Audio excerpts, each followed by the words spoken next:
The 1936 Berlin Olympics gave Adolf Hitler an ideal showcase for Nazi propaganda.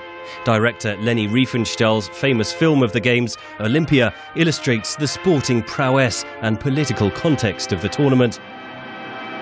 On the outskirts of Berlin, conservationists are attempting to restore a remarkable physical remnant of the Games. The village where 3,878 athletes lived and trained still survives, but only just.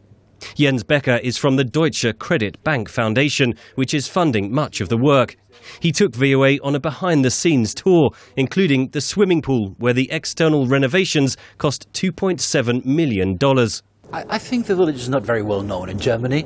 We're quite a secret. This is a nice situation because when the people get in here, they're sometimes very surprised about all the things which are here standing for over 75 years now. One building has been fully restored, the accommodation block that was home to American sprinter Jesse Owens. Displays tell how the man from Alabama won 4 gold medals, destroying Adolf Hitler's hopes that the Games would demonstrate the supposed superiority of the Aryan race.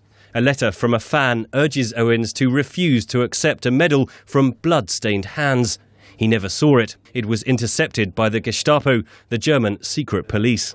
This running track is the same size as the one that was built in the Olympic Stadium, about 10 miles from here.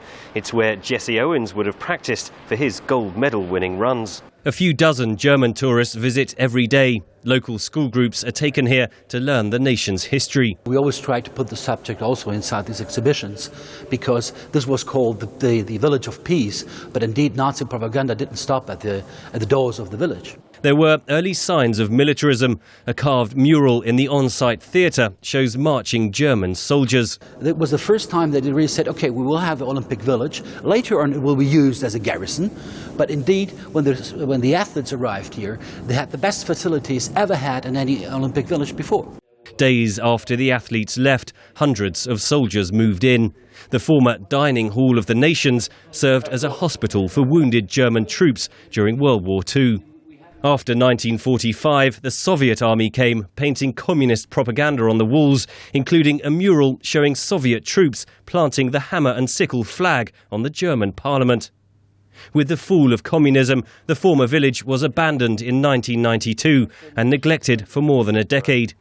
Next month, a tournament will be held here featuring German Olympians who have just returned from London, part of a determined effort to create a living museum of 20th century history. Henry Ridgwell for VOA News, Berlin.